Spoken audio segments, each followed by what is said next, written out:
Bueno, ya están por aquí. Jorge Meléndez, buenas tardes, don Jorge Meléndez. Hola, buenas tardes a Federico y a los que van a estar en la mesa. Un abrazo a todos. Gracias, Jorge. Federico Bonazo, bienvenido, buenas tardes. Gracias, querido Julio, y un gustazo compartir con Jorge Meléndez, que es una autoridad mucho más importante que yo. No, ¿qué va a ser? Y Jorge, ¿tú nunca tocaste batería, ni música, ni fuiste rockero, rockero, Jorge? Soy malísimo, hasta para bailar. Hasta para bailar. Nací en la colonia Guerrero, donde hay unos bailadores y bailarines sensacionales. Yo soy malísimo, y para la música tengo un oído de artillero.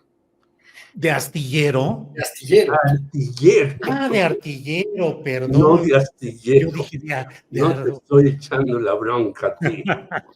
Órale, Jorge. Llega con nosotros don Salvador Frausto, siempre elegante y siempre... Oye, pareces estampa de película, así todo. Salvador Frausto, ¿de qué se trata, Claro, pues es que hay que estar a la moda.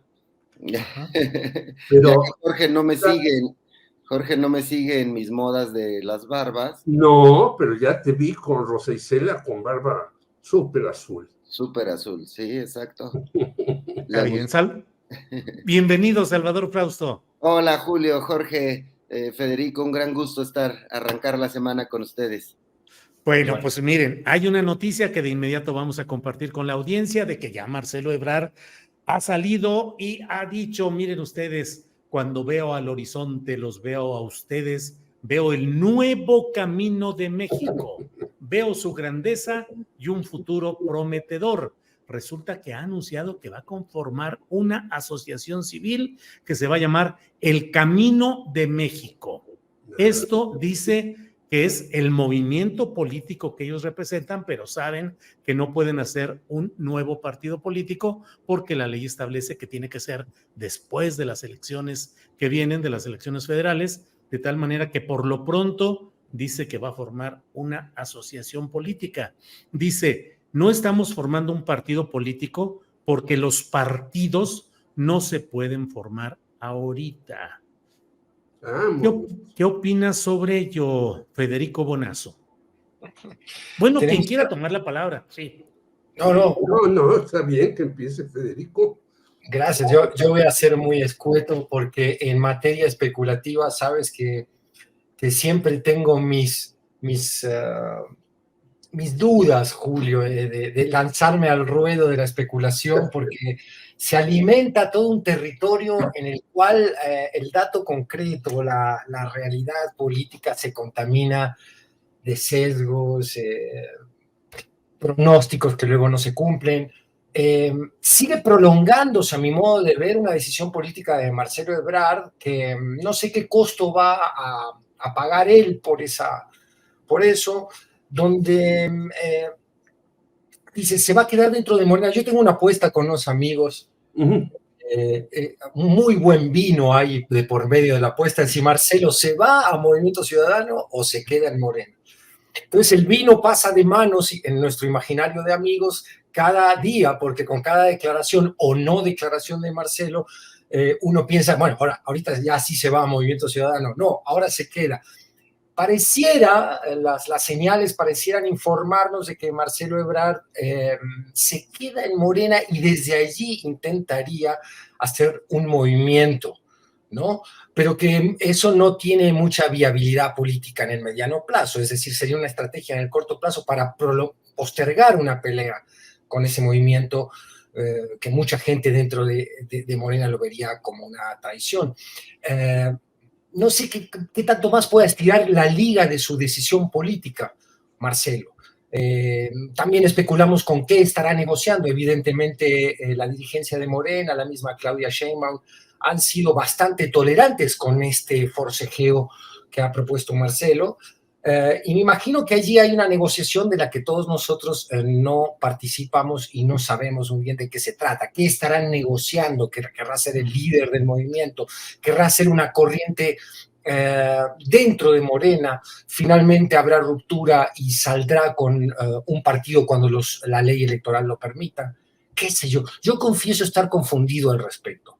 ¿Qué quisiera uno como partidario ciudadano de un proceso que lo decimos siempre con críticas muy profundas que hay que hacerle, por lo menos cambia o quiere representar un cambio de vía en la política de este país? Es que un cuadro político como Marcelo Ebrard, por un lado, no sucumba ni a esta política de celebrities de TikTok, y por el otro lado, aporte su experiencia y bueno, lo que aportan los cuadros políticos a un proceso que todavía necesita afianzarse a sí mismo y que tiene enemigos en el mediano plazo muy fuertes, aunque pudiéramos pensar que tenemos un panorama garantizado en el 24, Morena pudiera estar muy confiada, yo creo que van a venir sacudidas que son lógicas en nuestras democracias actuales. Sí. Bueno, ¿qué pediría un ciudadano que apoya este proceso? Que Marcelo Ebrard se decidiera de una vez por todas a seguir acompañando al movimiento y permaneciera en él. Pero nos tiene a todos que sí, que no, en fin, Sí. en esta incertidumbre.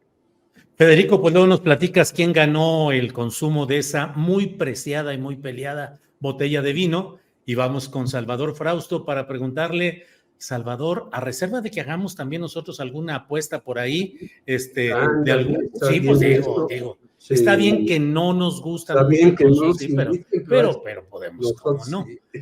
Oye, Salvador, en los hechos, en la práctica, en la costumbre política, en la política que estamos viviendo, crear una asociación civil para participación política, como movimiento político, diciendo que es porque hoy no se puede crear un nuevo partido político, me parece que de alguna manera es ir avanzando en el deslinde y en la salida de lo que es Morena, o cómo ves el asunto, Salvador.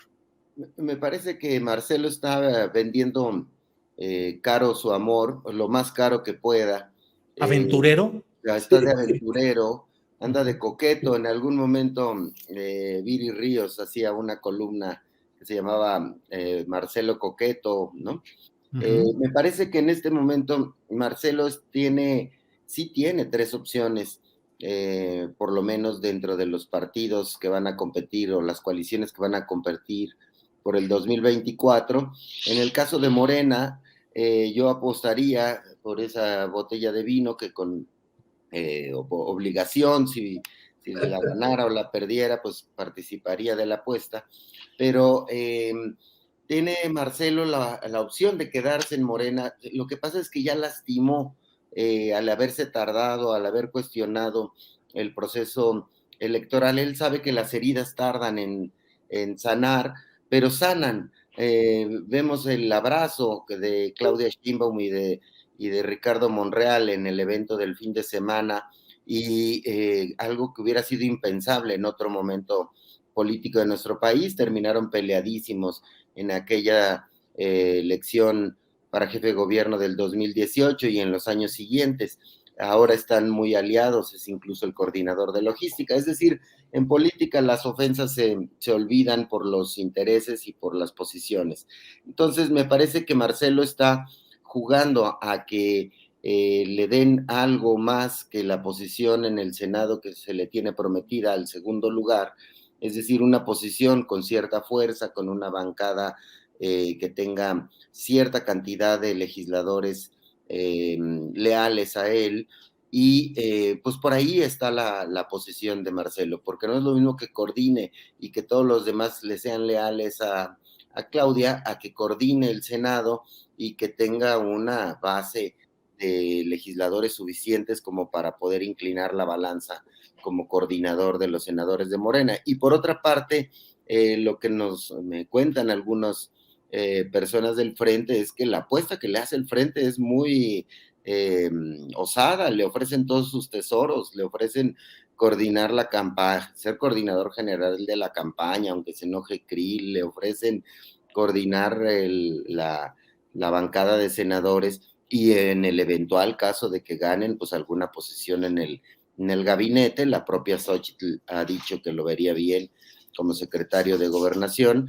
Entonces, sin embargo, se vería como traidor frente al movimiento morenista, y el escenario principal es que Morena y sus aliados arrasen o ganen cómodamente en las elecciones de del 2024. La última encuesta del país tiene a Claudia 25 puntos arriba de Xóchitl Gálvez, y Polls, esta concentradora de encuestas, tiene casi 30 puntos arriba a Claudia sobre Xóchitl. Entonces el pastel grande, donde hay 23 gubernaturas, donde hay muchas posiciones posibles de lograr en el Congreso o eventualmente en el gabinete, no necesariamente para él, sino para aliados, pues está en el pastel de Morena. Ahí está la tajada grande. Me parece que la tercera opción es Movimiento Ciudadano, a donde tendría Marcelo que ir a competir con otros. Tendría que ir al método que elijan en Movimiento Ciudadano a competir contra Samuel García, que sería su principal adversario, pero con una expectativa de tener entre 10, 15, algunos ponen hasta 19% de la votación. Entonces Marcelo está vendiéndose caro, pero se ha tardado demasiado. Me parece que sus bonos, a pesar de que en ese cálculo que él hace, pueden redituar en algún momento, sobre todo si es una elección competida y el Congreso es la gran rebatinga en el próximo sexenio, ahí está jugando, ya se la jugó en ser crítico de la 4T. Su mejor opción, a mi modo de ver, sería negociar con el morenismo.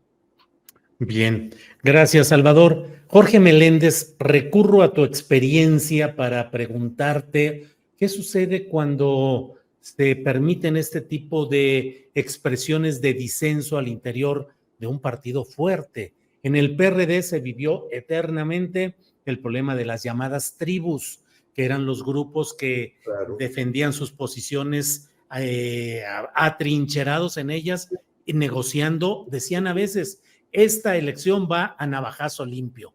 Quiere decir que cada uno de los grupos iba a hacer lo que quisiera para desbancar o obstruir al otro. Se habla mucho de que eso fue parte de la descomposición interna del PRD. La izquierda en general decían que podían entrar 8 personas adentro de un Volkswagen, de un bochito, y salían 10 partidos políticos o asociaciones políticas diferentes. En fin, ¿qué implica porque además estatutariamente Morena ha establecido que no permite corrientes de opinión, ni permite ningún tipo de expresiones por fuera de su normatividad interna? ¿Cómo ves, pues, esta asociación civil que propone Marcelo Ebrard y las consecuencias internas en todo esto, Jorge?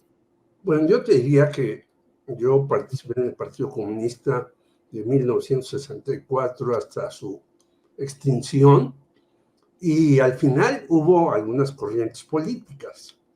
Incluso nosotros hicimos, ya que el Partido Comunista cedió los registros para Cuauhtémoc Cárdenas y demás, hicimos una corriente de comunistas libres, pero no tuvo mucha fortuna y la disolvimos. Yo creo que Marcelo sigue jalando, y no sé por qué. Él ya se dio cuenta que una gran cantidad de personas que lo seguían le dijeron, adiós, baby.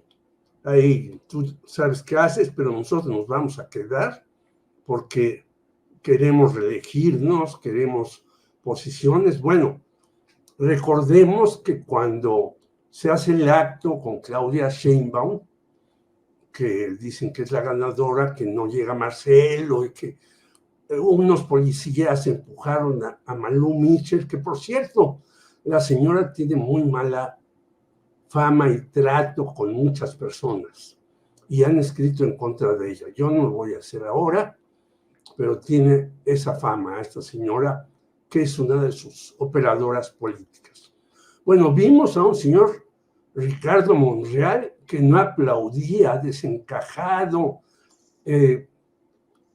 casi virulento, y ahora se ha vuelto sonriente, amable.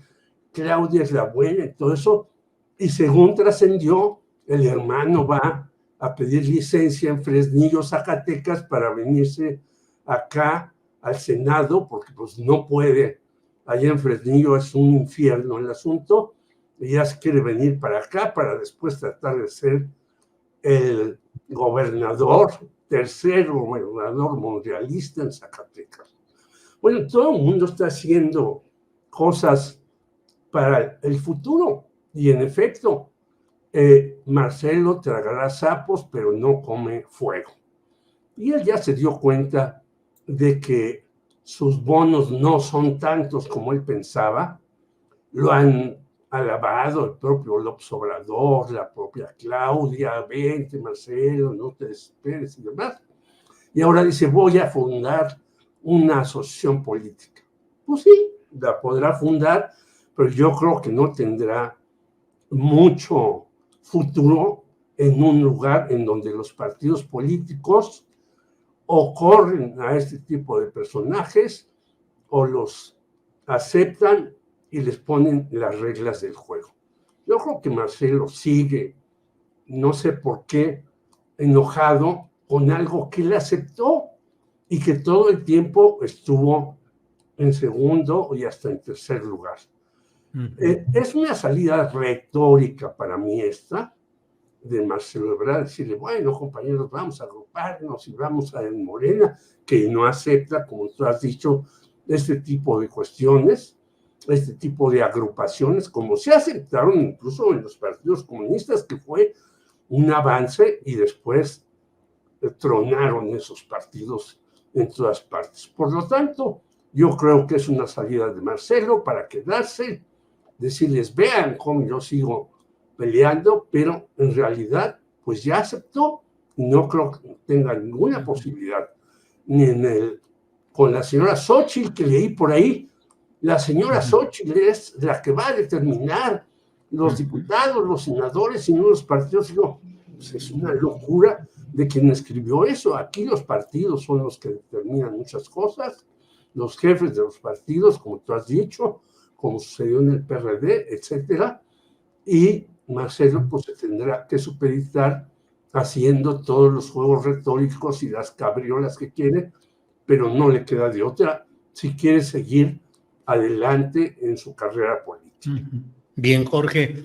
Federico Bonazo, pues el grito, que es nuestra ceremonia máxima por la independencia nacional, y ese día sucede que extraditan a Ovidio Guzmán.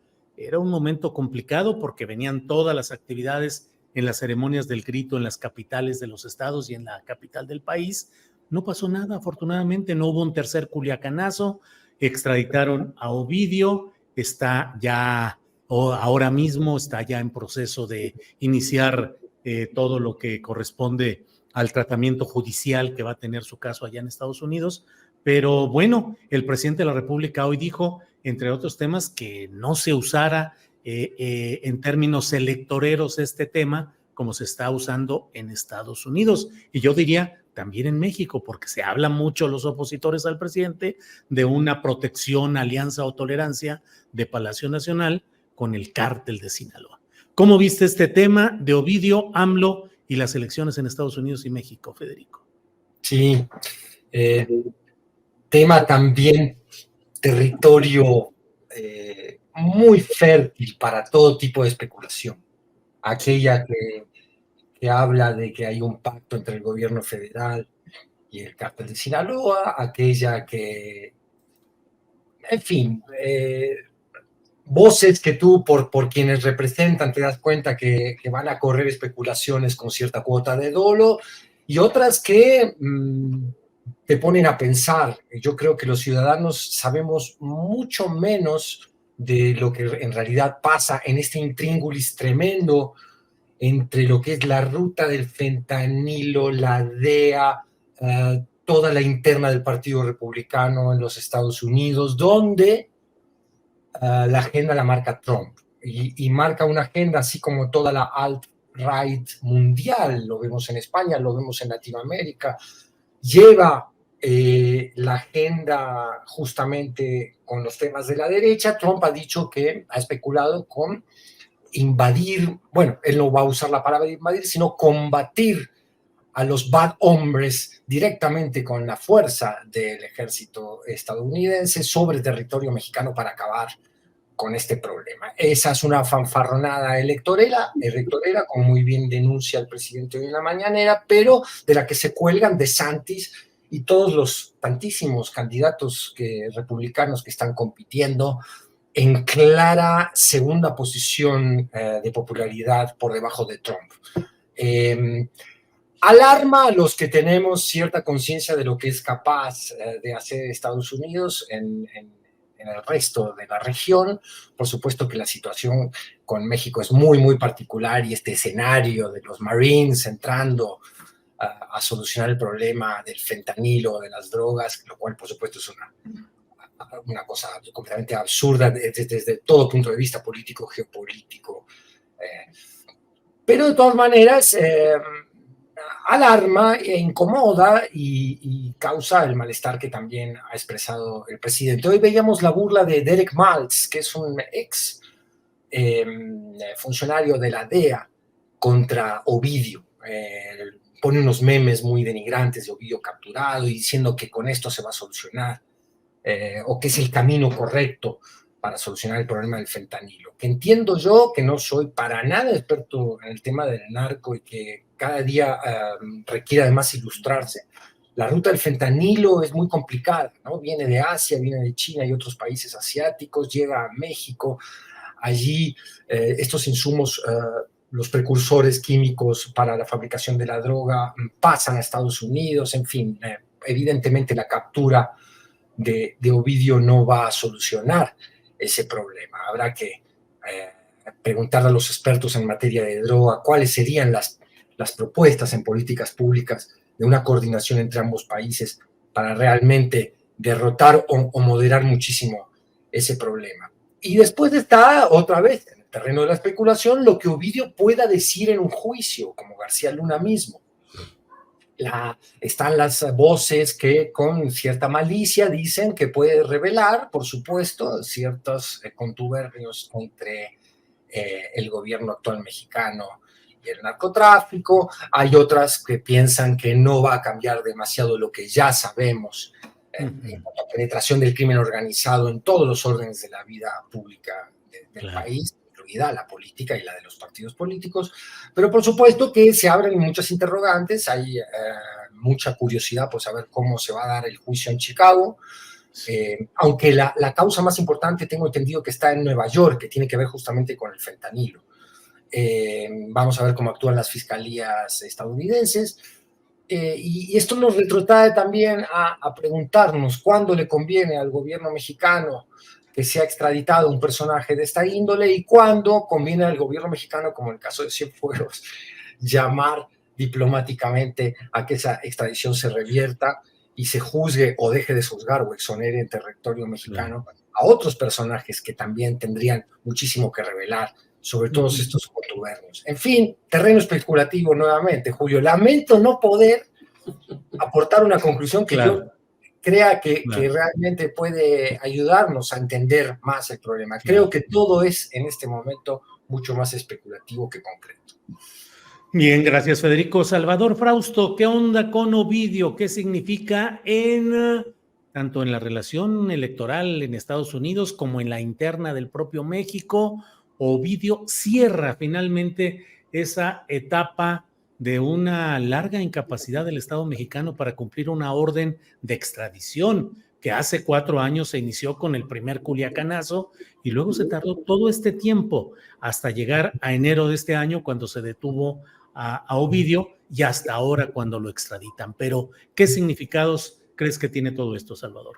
Una de las cosas que me llaman la atención es que hay una operación muy coordinada entre las autoridades de Estados Unidos y de México en este proceso de extradición. Desde la fecha, que sea en 15 de septiembre, que tenga menos atención de parte de la ciudadanía. Hay un sector, sobre todo en México, que no ve bien que se entregue a los delincuentes hacia los Estados Unidos, y más, bueno, pues en una fecha que habla mucho de la soberanía. Sin embargo, pues ya pasó suficientes meses en prisión, en una prisión mexicana, Ovidio, como para que las autoridades mexicanas tengan toda la información suficiente que un capo de esta naturaleza puede entregarle al gobierno mexicano. Y por otra parte, la operación se ve en la fecha y también en que no hay reacciones, no hubo reacciones de apoyo a Ovidio en Sinaloa, en Culiacán, como en otras ocasiones. Me parece que hay una coordinación importante para que Ovidio se vaya allá. Es importante, es un trofeo gigante para los Estados Unidos, porque lo ven como el gran capo del tráfico del fentanilo, que es un asunto que les preocupa muchísimo. A todos nos preocupa, pero le preocupa muchísimo a Estados Unidos, y es bien visto allá que tengan al hijo del Chapo Guzmán, que se le atribuye ser más sanguinario y traficar este tipo de sustancias hacia los Estados Unidos.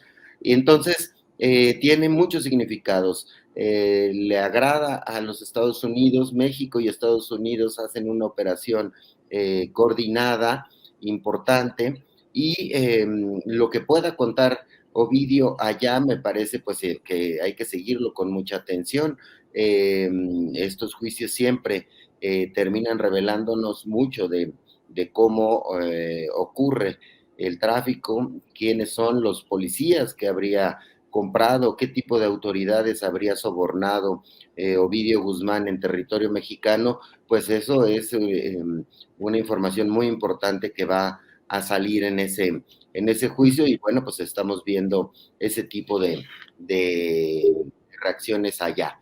Y pues tenemos muchas informaciones que vienen de los Estados Unidos. Está esta de los chats de Ayotzinapa, por ejemplo, Sí.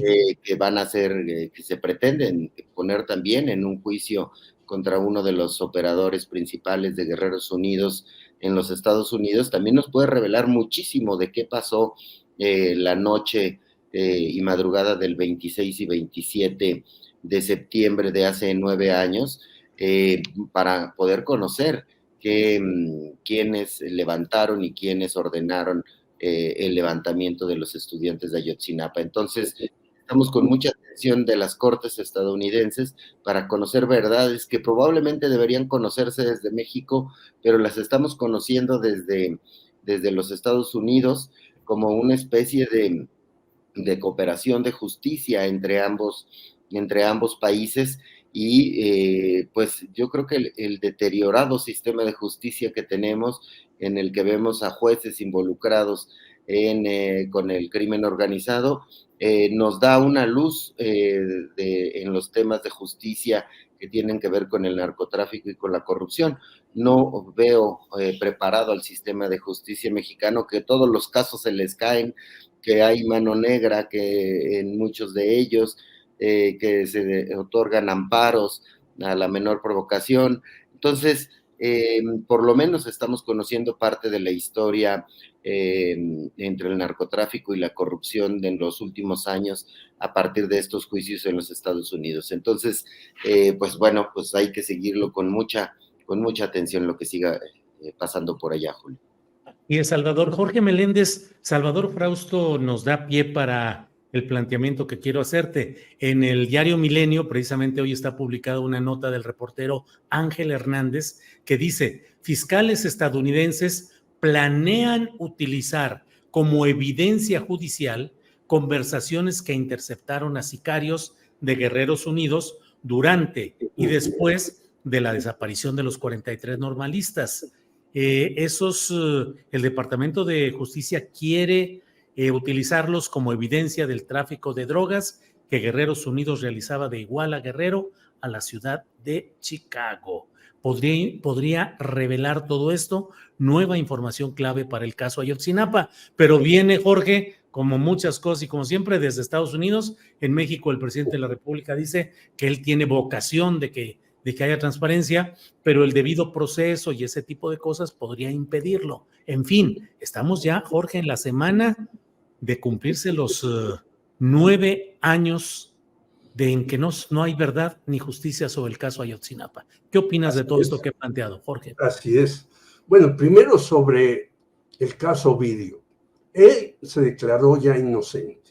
Se dice: yo no he hecho nada, a ver, pónganme sobre el tapete de qué me acusan y demás. Algo que también hizo su papá en su juicio, Pero hay que recordar que, por ejemplo, el hijo de Mayo Zambada, el príncipe, también estuvo ahí, declaró, embarró a media humanidad y ahora ya está libre. ¿Dónde? ¿Quién sabe? El caso de Emma Coronel es algo parecido. Es decir, los Estados Unidos agarran a estos peces gordos y luego hasta los sueltan y andan por ahí en Estados Unidos. ¿Qué harán? ¿Quién los mantendrá? ¿De qué posibilidades de libertad gozarán? Eso es lo que también hay que preguntarse. ¿Y por qué Estados Unidos no combate a sus capos en su país?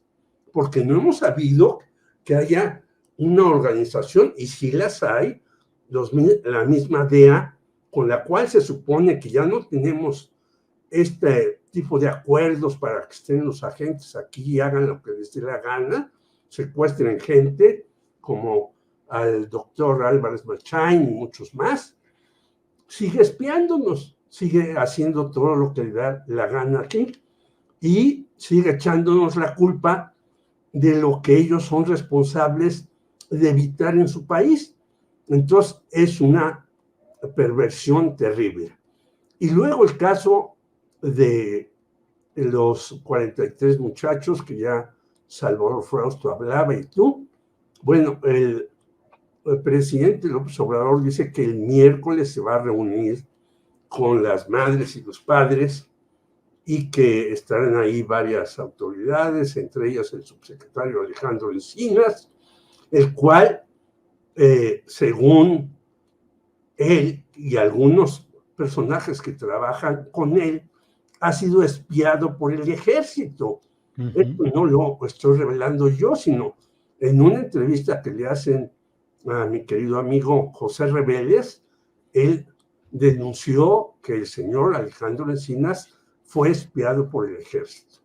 Entonces, estamos en una situación, por un lado, que en Estados Unidos, pues mandamos y mandamos pesos gordos, los exprimen al máximo y luego los dejan ahí tranquilamente, como la señora Emma Coronel, que hasta el 15 de septiembre estaba festejando en un antro. Y luego nosotros tenemos que pagar todas las culpas de lo que hacen en Estados Unidos y lo que deja hacer, no solamente la DEA, la CIA, sino todas las multiplicidad de agencias que hay, que únicamente le echan la culpa a otros países de la alberca que es las drogas y todo lo demás en Estados Unidos. Entonces me parece que ojalá el miércoles el presidente López Obrador nos diga el fondo del asunto del caso Ayotzinapa. Yo estoy como Federico Monazo en la incertidumbre total. Pues así andamos todos, sí, en porque, muchas cosas. Pues ya son muchos años y se agarra a un general y luego, como dice Salvador Frausto, se le deja libre uno de los generales que estuvieron metidos en estas operaciones. Claro. Y los jueces dicen, no, pues él no tenía nada que ver, que se vaya a su casa o a no sé dónde. Entonces, estamos en la incertidumbre del caso Ayotzinapa y que los Estados Unidos no hagan nada contra estas cuestiones. Jorge, gracias. Federico Bonazo. Federico, leí un tuit tuyo y lo hilo con el hecho de que no estuvieron presentes ni la presidenta de la Suprema Corte de Justicia de la Nación, Norma Piña, la ministra Piña, ni la presidenta del Congreso, que le toca a la diputada priista Marcela Guerra, que preside la mesa directiva de la Cámara de Diputados. Y leí un tuit tuyo a propósito de un artículo de Vanessa Romero Rocha, en la que dices, ¿está el Poder Judicial bajo ataque del Ejecutivo o en realidad se promueve un escrutinio necesario sobre uno de los poderes de la nación que poco sabe de rendir cuentas y de aceptar la crítica? Repito tu propia pregunta, Federico, aquí a la audiencia. ¿Está el Poder Judicial bajo ataque del Ejecutivo? No, yo creo que para nada. Lo cual no quiere decir que a la familia judicial no le moleste profundamente que ellos formen parte de todas estas estructuras que han sido expuestas por el presidente en la mañanera. El artículo de Vanessa Romero, que le recomiendo mucho a los que nos están viendo, que lo lean, está en la revista Sentido Común, así como todo el número 10 de la revista, que creo que son los 3 números anteriores dedicados al tema del Poder Judicial, nos hace estas preguntas y las resuelve diciendo que, bueno, que hay un Poder Judicial que necesita ser llevado a un escrutinio público, máxime el desprestigio, la falta de legitimidad que tiene en la mayoría de la población, y esto es producto de decisiones permanentes que antes, amparadas en los tecnicismos, en esta hermenéutica de secta que tiene el Poder Judicial, que impide al ciudadano común enterarse de por qué un fallo puede ser bueno o no, han empezado a ser cuestionados. Es decir, el presidente ha jugado un rol, creo yo, a lo largo de todo el sexenio de desmantelar narrativas que sostenían a diferentes estructuras de poderes fácticos o poderes de la nación, como es el Poder Judicial. Vanessa propone también una interesante reflexión en cuanto a que el Poder Ejecutivo es también un contrapeso en sí mismo que tiene la legitimidad de ejercer cuestionamiento al Poder Judicial. Entonces, bueno, para los especialistas en la materia, esto es motivo de debates y discusiones muy, muy apasionantes, y creo que para nosotros los ciudadanos es muy importante entender ciertas discusiones que se dan en torno al Poder Judicial, una de las cuales podría ser el juicio de amparo. Esta herramienta que surge como defensa de los derechos humanos es utilizada hoy para todo tipo de postergación de resultados de justicia. Entonces, tanto desde el diseño constitucional y del derecho debe revisarse ese poder, como desde las consecuencias políticas que tienen ciertas decisiones del Poder Judicial. Esto de la ley es un axioma en el que se protege ese poder para llevar la discusión al mundo abstracto del derecho y evitar la rendición finalmente de cuentas, porque toda decisión judicial tiene connotaciones políticas, o muchas de ellas las tienen, sobre todo aquellas que tienen que ver, algunas de ellas, con intentos de lawfare, como el que había hecho este ministro Luis María Aguilar. O sea, habíamos visto que ya venía en ciernes, como ha sucedido en otros lugares de Latinoamérica, un intento al menos, o de azuzar al Ejecutivo, o de llevar a cabo un intento de golpe bajo, o un atisbo, o un amago de golpe bajo en esta pugna que estamos viendo entre el Ejecutivo y el Poder Judicial. Así como es encomiable que el presidente haya cumplido con esa función, digamos, más cultural que política, en el sentido de que ha desmantelado estas narrativas que necesitaban ser puestas bajo el escrutinio público, también uno podría desear que hay una de esas estructuras con la que el presidente se ha metido muy poco, se ha metido de manera muy retórica y liviana, que es la casta militar. También podríamos pedirle al presidente que en esta gran tarea de desnudamiento de las falacias con las que se sostienen estos poderes fácticos o públicos, incluya al poder militar. Recomiendo otra vez que lean la nota de Vanessa. Es muy interesante para entender un poquito también qué significa hoy la ley de amparo y dónde está la discusión en torno al Poder Judicial.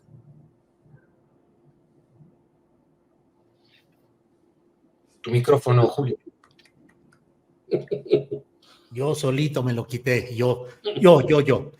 Bueno, Salvador Frausto, ¿qué onda con los rusos? Los rusos llegaron ya y llegaron bailando cha-cha-cha en el desfile cívico-militar y ha causado mucha indignación en ciertos sectores, y en otros, pues dicen, bueno, los mexicanos siempre somos capaces de invitar a todos los pueblos, y si se han invitado delegaciones militares, algunos dicen de Estados Unidos, que es el principal ejército violador de derechos humanos y mil cosas. En fin, ¿cómo ves esa aparición de la delegación militar rusa en nuestros desfiles, Salvador Frausto? Bueno, me parece que es parte un poco de la discusión que no va mucho a fondo, en el sentido de que pues participaron ahí en el desfile militar, como se pueden haber participado personajes de otras naciones. No le veo algún tipo de sentido más que que hayan tratado de generar un gesto, pues nada más de polémica, a lo mejor hasta deliberado, que se genere algún ruido más en la discusión de Twitter sobre este asunto. Ahora bien, el tema, me gustaría referirme al tema que decía Bonazo hace un momento, el de la familia judicial. Es decir, ahí, más que a un ataque, yo creo que sí hay una especie de ataque, de confrontación del presidente López Obrador con el Poder Judicial, pero hay también un ataque del Poder Judicial, de los jueces, hacia el poder político del presidente López Obrador. Es decir, están torpedeando muchas de sus decisiones, desde grandes proyectos como el Tren Maya, como otro tipo como fue en su momento el AIFA y estos amparos, incluso el amparo que le consiguieron a Xóchitl Gálvez. Es decir, el poder, la familia judicial está jugando del lado de la oposición, por lo menos una parte de y el símbolo que sabemos que el presidente López Obrador es de signos y símbolos. El no invitar a Norma Piña al grito me parece que es pues el inicio de la guerra político-electoral también por el 2024. Es decir, él es el dueño de la pelota y dice, pues contigo no quiero jugar, tú no vas a participar aquí, ya contigo no puedo hacer nada, no puedes entrar en el juego. Con Lorenzo Córdoba, que sostuvo un pleito muy largo, lo mantuvo en el juego, es decir, estuvo peleando con él, forcejeando, estuvo dentro de la cancha de juego, exhibiendo que ese INE tenía una orientación política también a favor de la oposición, la cual vimos en el tipo de resoluciones que tuvo el INE de Ciro Murayama y de Lorenzo Córdoba, en el que la mayor parte de las sanciones iban hacia Morena, y en este clima de polarización o de politización de la circunstancia de nuestro país, el presidente López Obrador ha encontrado que gana enmarcar, dejar en un corral a ese 30% de la población que apoya a Xóchitl Gálvez, que ahora ya es muy claro que es un 30%, en las encuestas ya lo dibujaban antes de que hubiera candidata o, bueno, aspirante presidencial, mientras la polarización va a permitir seguir exhibiendo, como el propio López Obrador lo ha dicho, ellos están en contra de la transformación, están en contra del cambio. Entonces la gente se ubica. ¿Yo de qué lado estoy? ¿De este 60% que quiere continuidad o estoy dentro del 30% que es... que quiere otro tipo de alternativa política que todavía la oposición no ha sabido dibujar cuál es el tipo de opción política que quisiera, pero pues seguramente saldrá en algún momento ya más adelante las definiciones, aunque se están tardando, porque ahorita el imán es solamente el antiobradorismo por parte de ese polo opositor, y de símbolo, signo de no invitar a Norma Piña, me parece que es listo, ya estamos en la guerra política, no jugamos contigo, no creemos en los jueces, no creemos en las posiciones que están teniendo, y ya de aquí a la elección no se puede hacer más nada con el poder judicial. Parece ser el mensaje que está dando López Obrador con esta no invitación a opositores y al Poder Judicial. Bien, Salvador, gracias. Jorge Meléndez, aunque no lo creas, ya vamos encaminándonos a la parte final de nuestro programa. El tiempo se va de volada porque los temas son realmente muy interesantes. Jorge Meléndez, ¿listo para votar el año que entra por jefatura de gobierno de la Ciudad de México, o no sé si ya tienes ciudadanía ahora en el estado de Morelos, no lo sé.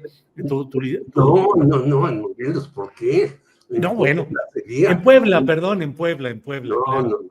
no, sigo siendo chilango, como dice una revista. Bueno, pues ¿cómo la ves que hoy Pero quisiera hacer 2 comentarios.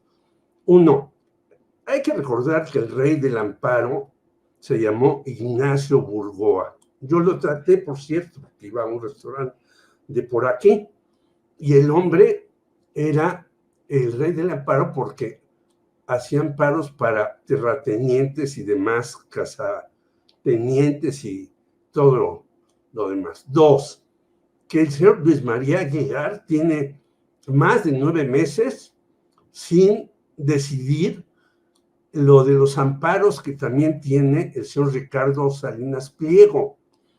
Y de repente, cuando vienen los libros de texto gratuitos, estén mal o estén bien, lo hace en unas cuantas horas.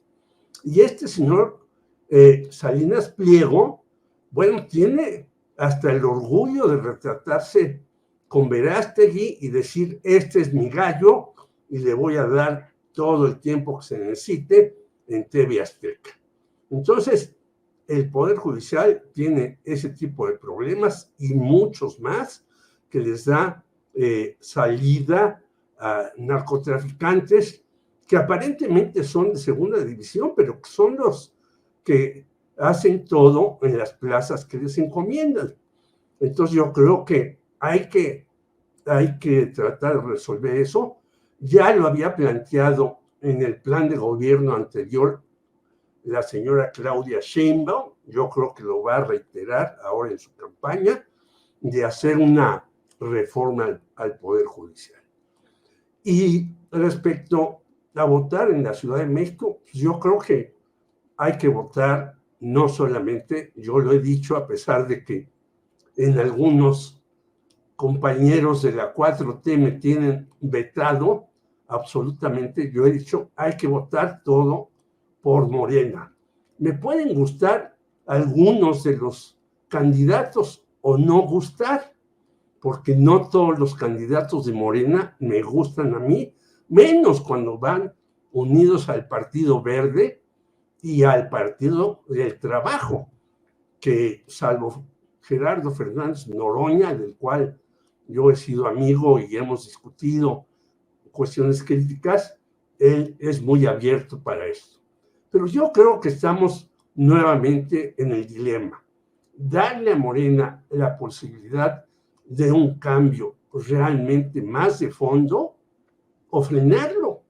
Y si bien Salvador decía que la señora Xochitl tiene el 30, pues quizás no llegue al 30, porque ya verás en acción. Tú hace rato platicabas y yo creo que el 1,000,000 de firmas la va a conseguir con una facilidad endemoniada, por lo que tú mismo señalabas, Julio. Bueno, más bien ensotanada, Jorge. ¿Perdón? Más bien ensotanada, más que endemoniada. Ensotanada, pero también grupos empresariales estarán con Verástegui, ¿eh? No solamente los de la sotana, sino los de la lana, que son los que cuentan mucho. Muy bien, Jorge. Federico Bonazo, nos quedan espacio para hablar sobre las corcholatas chilangas, o sea, Mario Delgado. Hoy se publica una entrevista en La Jornada en la que Mario Delgado dice que está considerando que podría ser que lo que sea mejor para el movimiento es lo que él va a asumir. Y bueno, cuando menos ya está ahí la idea de García Harfuch, de Clara Brugada, ahora Mario Delgado, cuando menos algunos de los personajes dentro de la baraja. Bueno, Ricardo Monreal, que también dice que él mero está por ahí. Nombres, ¿qué opinas sobre ellos? Y en la esencia, Federico, ¿qué tanto elegir por elegir implica posibilidades reales de cambio? O si a veces elegir por elegir es seguir patinando en lo mismo. Federico. Empiezo por el final de tu pregunta porque Jorge fue el que la planteó de alguna manera y yo entiendo, es un dilema permanente para los que tenemos un pensamiento de izquierda, es decir, vamos con todo estratégicamente o nos animamos a dividir el voto por diferentes opciones para también permitir que cierta pluralidad política garantice un poco el fin, ¿no? Y no clavarnos tanto en los medios, ¿no? En los medios para llegar a ese fin. Ese es un dilema y creo que es una discusión que está abierta y que es muy interesante dar. Hay ejemplos en nuestro continente y en México mismo que nos hacen pensar a veces que la virulencia de la reacción, la virulencia de las posturas de la derecha, y más cuando traen un ánimo revanchista y están tan heridas, ameritan una respuesta en bloque, y que eso finalmente ayuda al fin y no es solo un medio. Pero por otro lado, creo que una democracia que razone el voto y que pueda dividirlo cuando haya un candidato de otra fuerza política que represente más lo que uno piensa como ciudadano, también es legítimo. ¿Qué sé yo? Es una discusión abierta. En cuanto a lo que pienso de los candidatos, yo creo que la cosa, y puedo equivocarme, está mucho entre García Harfuch y Clara Brugada. A mí me gusta más el perfil de Clara porque no solo tiene un perfil policial, ya tuvimos una experiencia con todas las diferencias que significa Mancera y que puedan tener Mancera y García Harfuch, pero y hay otras experiencias de policías que toman la administración pública. Yo, aunque hagan muy bien su tarea en seguridad, creo que el gobernar una ciudad como la Ciudad de México requiere no solo un perfil, una perspectiva de seguridad pública, sino que requiere otro tipo de talentos y que Clara Brugada en su administración de Iztapalapa por algo se ha reelegido. No olvidemos que en el 21, cuando pierde la mitad de la ciudad morena, Clara se mantiene allí con un 58% de electores que ratifican su nuevo periodo y que habla de una candidata y de una administradora que ha hecho muy bien las cosas. Yo creo que esto es una especulación con la que jugamos todos, que García Harfuch está ahí por una razón de estrategia política, porque hoy mide más, hoy mide un 6, un 8% más que Clara, estamos hablando únicamente de la opción dentro de Morena. Y ese 6-8% puede ser evaluado hasta último momento por Morena, en el caso de que Taboada, que yo no veo cómo, pero podría suceder, los accidentes en política suceden, subiera o apareciera otra figura del Frente Amplio que ameritara jugar la carta más segura de García Harfuch. Que García Harfuch sea además la carta más segura de Morena habla también de un país que está muy condicionado por la agenda de seguridad pública. Yo creo que México tiene ese drama demasiado abierto como para poder marginarlo a la hora de la decisión electoral y que va a jugar cada vez un rol más importante y lo vamos a ver también en la presidencial del 24. Acá lo dejo para que el resto de la mesa pueda expresarse al respecto. Nuevamente incertidumbre. Mario Delgado no lo veo, la verdad, no lo veo como candidato posible de Morena, pero tampoco, nunca se sabe. Y Monreal creo que él mismo ya se apartó. Bien, Federico, gracias. Salvador Frausto, sobre las corcholatas chilangas, por favor, ¿qué nos dices? Está buenísimo ahí los abanicos que se forman tanto del frente morenista como del frente opositor.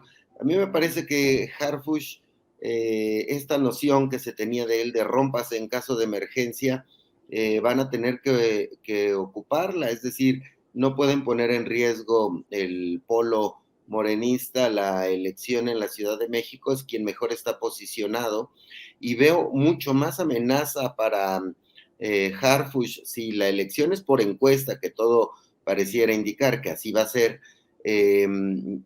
una figura emergente que es Cuauhtémoc Blanco, es decir, no la teníamos en el radar de manera tan presente o de manera seria, pero una encuesta, Cuauhtémoc Blanco es muy querido en ciertas regiones de la Ciudad de México y me parece que tienen que ofrecerle alguna otra cosa muy claramente como para que no compita por la Ciudad de México, porque ha sido profundamente ineficiente en Morelos y a su vez en la Ciudad de México se cuecen sus propios hervores, es decir, las posibilidades de Harfuch y de Clara Brugada son aparentemente las posiciones más serias o las que se estarían jugando a favor de Morena, yo creo que van a terminar jugando por Harfuch, a menos de que haya algún señalamiento en algún tipo de actividad pendiente que tiene sobre la posición que jugó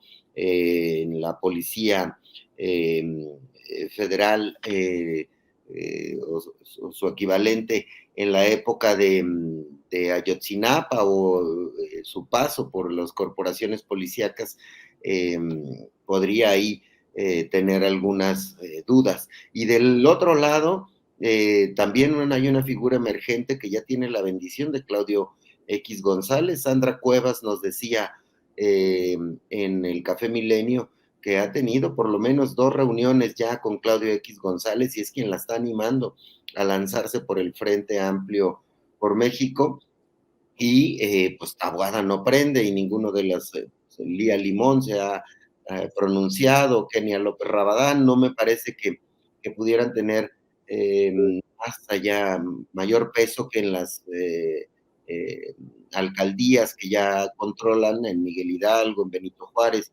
en algunas de este tipo de alcaldías, pero esos candidatos, Santiago Taboada, la misma Sandra Cuevas decía, pues hay candidatos que no pueden entrar a Iztapalapa, que no pueden ir a la Gustavo Amadero, que no van a ser bien vistos en Tepito.